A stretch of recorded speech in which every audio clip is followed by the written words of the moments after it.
Bienvenue à vous tous dans l'IVA événement, mesdames et messieurs, bonsoir. Voici tout de suite les principaux titres de l'actualité de ce jour. Koul Roger est nommé Premier ministre par le président Erajon Armapian, un nom proposé par la plateforme pour la majorité présidentielle, la PMP. Erajon Armapian nie tout accord passé entre lui et l'ancien président de la transition Andrazouil au sujet de la nomination de Premier ministre. Le MAPAR dénonce la nomination de Koul Roger Amaz Ouarif. Selon le porte-parole de la plateforme politique d'Andrazouil, Pierre Houlder, il s'agit d'un retour à la dictature. À l'étranger, les États-Unis célèbrent aujourd'hui le 50e anniversaire de la signature de la loi sur les droits civiques aux États-Unis. Elle avait changé l'histoire de ce pays, longtemps marqué par la ségrégation entre noirs et blancs.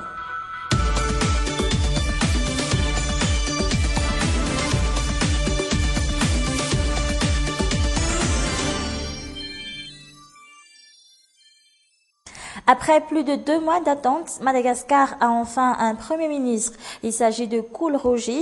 Il a été choisi par le président Erajon Armapian, ce dernier, qui a déclaré à Yavulu que le Premier ministre ne vient pas du MAPAR et qu'il n'y a eu aucun accord passé entre lui et l'ancien président Andrazouil au sujet de la nomination du Premier ministre.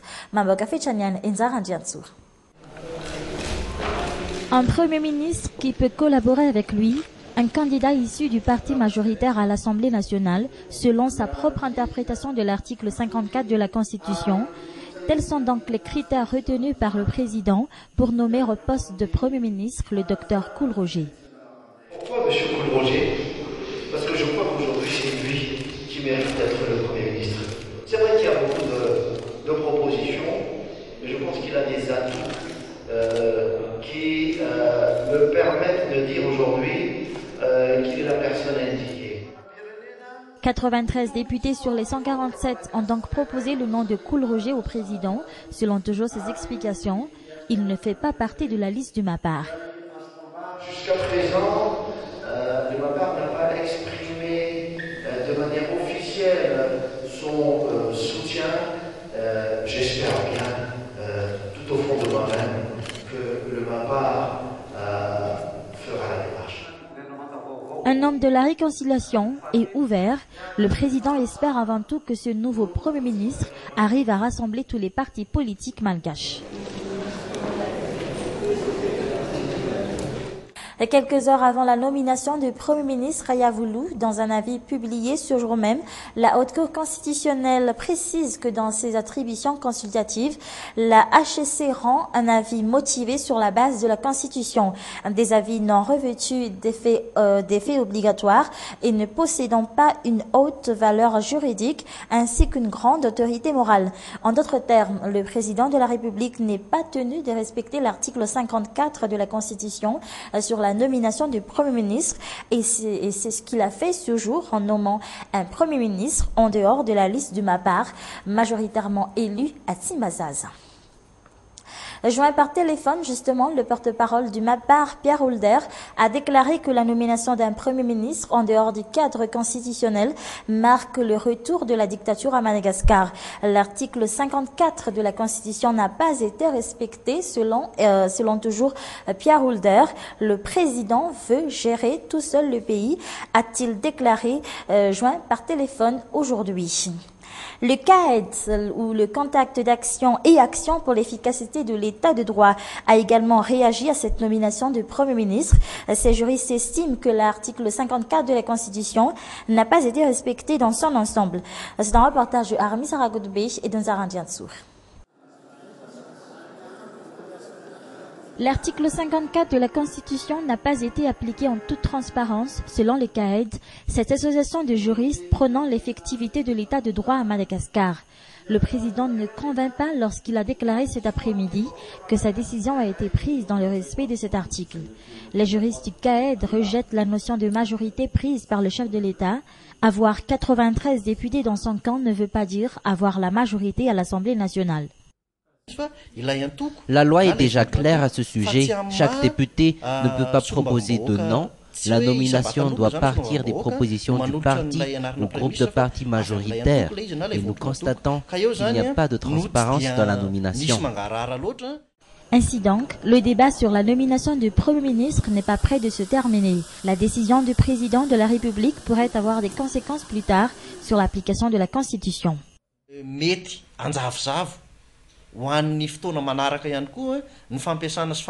La notion de majorité sera à partir d'aujourd'hui floue à Madagascar, ce qui rendra difficile la nomination du Premier ministre, car la notion de majorité n'a pas été claire lors de la nomination du premier chef de gouvernement de la 4e République.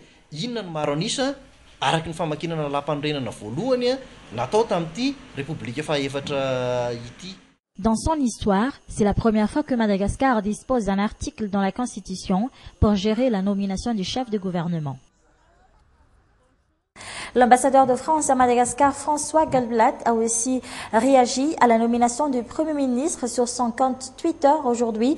Il a par contre déclaré qu'il se dit prêt à coopérer avec le nouveau Premier ministre malgache. Ainsi donc, Kulroger est le nouveau locataire de Mazoarive, fils de la région de Menabé et du sud-ouest de la Grande Île. Le nouveau chef du gouvernement est aussi médecin. Il a exercé pendant des années en France avant de revenir au pays. Au premier tour de la présidentielle, il fait partie des candidats évincés par la Haute Cour constitutionnelle. Voici la biographie du nouveau Premier ministre. Il est surtout connu du grand public pour avoir été l'un des candidats à la présidentielle évincé par l'ancienne Haute Cour constitutionnelle. Il était également l'un des candidats ayant donné sa place à Eradjon Armapian pour devenir son candidat de substitution. Avant la présidentielle, il était en poste à Genève et cela ne lui a pas permis de se présenter à cette élection. Il a aussi travaillé en France. Lors de la cérémonie de commémoration de la tuerie du 7 février à Mamasne, il a prononcé à l'assistance le message du président Eradjon Armapian. Kulroger est médecin, né à Belutirabid. Il était avant tout professeur de mathématiques et physique avant de devenir médecin. Après l'élection de Eradjon Armapian, Kulroger a déclaré que le poste de Premier ministre lui revient de droit car il a offert sa place et son numéro sur le bulletin unique au président durant la présidentielle. Après l'invasion des criquets, la Tsimdjan est de nouveau confrontée à un autre problème, la coupure de l'eau du robinet. 3 jours maintenant que les habitants doivent faire la queue pour s'approvisionner en eau. La Jurama a pourtant promis le rétablissement de l'approvisionnement en eau depuis hier matin dans cette partie d'Antananarivo. Anna Muriel. Aujourd'hui, cette mère de famille décide de faire son lessive à moins d'1 mètre de la borne fontaine. À cet endroit, elle est sûre d'avoir toute la quantité d'eau qu'il lui faut et éviter ainsi la coupure d'eau assez fréquente dans cette partie de la ville. Elle a marché très tôt ce matin et n'est revenue qu'il y a quelques instants. Parfois, on doit arrêter la lessive car il n'y a plus d'eau, même au bassin public. Ici à Ankarobat, les habitants ont dû subir une coupure d'eau depuis 3 jours et jusqu'à aujourd'hui, elle n'est pas encore rétablie. Les petits garretiers sont les plus touchés par cette coupure d'eau. Nous avons besoin de beaucoup d'eau pour le commerce. Nous sommes obligés de chercher des puits pour avoir de l'eau, car même pour faire la vaisselle, il n'y en a pas. Aujourd'hui, nous avons quand même pu obtenir 10 bidons d'eau des puits. Mais il n'y a pas que. Bon nombre de ménages, surtout ceux ayant des enfants en bas âge, ont du mal à s'en sortir sans l'eau du robinet. Nous sommes vraiment en difficulté, or nous ne pouvons rien y faire. Cela fait maintenant 2 jours que l'eau du robinet est coupée. L'eau est revenue en début d'après-midi dans l'Antimandjan, mais cela n'a pas duré longtemps. Juste le temps pour ces écoliers de s'en approvisionner pour la soirée.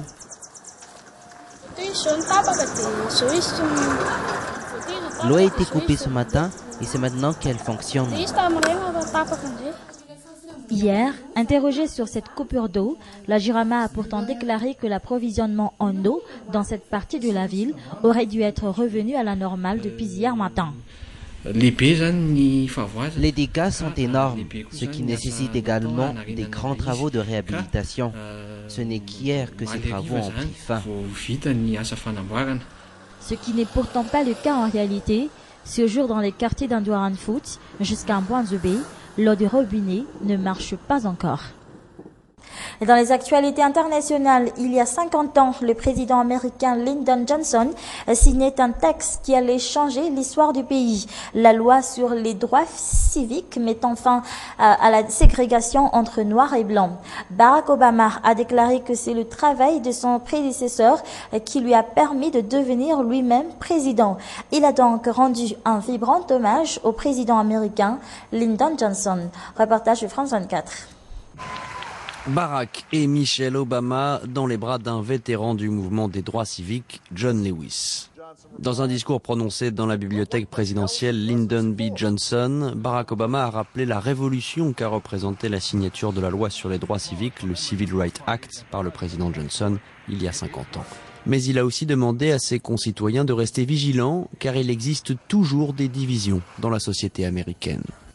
Je rejette le cynisme parce que j'ai tenu la promesse qu'avait faite Lyndon Johnson, parce que Michelle représente l'héritage de son travail, parce que mon propre travail est un héritage du sien, parce que des millions de personnes de ma génération et moi-même avons eu la chance de prendre le flambeau qu'il nous a tendu. En 1964, Lyndon Baines Johnson, successeur de John Fitzgerald Kennedy, paraphait une loi qui interdisait toute discrimination basée sur la race, la couleur ou l'origine nationale. Un texte crucial dans l'émancipation des Afro-Américains notamment, victimes de ségrégation, de discrimination et de violences policières. Les réformes de santé menées par Obama font écho à celles menées par Johnson pour les personnes âgées dans les années 60. Et beaucoup voient en l'actuel président un homme qui veut poursuivre l'œuvre des droits civiques en combattant notamment les discriminations dont souffrent les homosexuels et en essayant de convaincre le Congrès de voter une réforme de l'immigration ou une hausse du salaire minimum. Un travail correct, un salaire décent, une assurance santé, tout cela c'était des droits civiques qui valaient que l'on se batte pour eux, a déclaré le président en pensant sûrement que cela est aussi vrai aujourd'hui. Coup d'envoi du dialogue au Venezuela entre le pouvoir et l'opposition après 2 mois de contestation du pouvoir. Ils se sont réunis autour d'une même table. Les étudiants fer de lance de la contestation contre Nicolas Maduro, eux, n'ont pas été conviés. Reportage. Les images de la rencontre ont été retransmises sur toutes les télévisions du pays. Une façon pour Nicolas Maduro de mettre en avant sa politique de main tendue. Nous avons toujours essayé de trouver des solutions par le débat politique.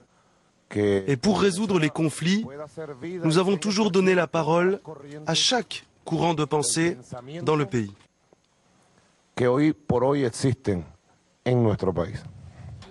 Réunis au palais présidentiel de Miraflores, les principaux dirigeants modérés de la coalition de l'opposition, également présents 3 ministres de l'Union des Nations sud-américaines qui est à l'origine de cette rencontre. Un début de dialogue qui n'empêche pas la méfiance d'être encore bien présente. Comment voulez-vous être accepté dans ce pays si vous appelez la moitié de ses habitants des fascistes et les menacez? Ils ne vous respecteront pas et je crois que c'est très difficile de gouverner quand la moitié de la population est contre vous. C'est impossible. Il aura fallu 2 mois pour que la discussion soit amorcée. Lors de cette réunion préparatoire, les 2 parties se sont entendues pour que les questions de l'inflation, de la pénurie alimentaire et de l'insécurité soient prioritaires lors des négociations à venir. L'opposition demande également le désarmement des milices et la libération des manifestants arrêtés. Depuis début février, des rassemblements lancés par des étudiants et relayés par l'opposition se multiplient.